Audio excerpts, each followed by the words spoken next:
ایک آدمی اچھا باپ نہیں بن سکتا جب تک کہ وہ ایک بہترین شوہر نہ بن جائے، کیونکہ بچے وہی سیکھتے ہیں جو وہ دیکھتے ہیں۔ ایک باپ کے طور پر آپ کا اپنی بیوی کے ساتھ رویہ آپ کے بچوں کے لیے تعلقات، عزت اور محبت کی بنیاد بناتا ہے۔ یاد رکھیں، آپ کی بیوی صرف آپ کی شریک حیات نہیں، بلکہ مستقبل کی تخلیق میں آپ کی ساتھی بھی ہے۔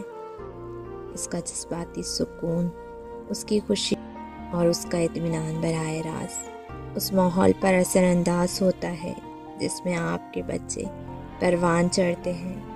اس کے جذبات کو نظر انداز کرنا، اس کے احساسات کو مسترد کرنا اور اس کی کوششوں کو بے اوقات سمجھنا آپ کے خاندان کی بنیاد میں درار ڈال سکتا ہے۔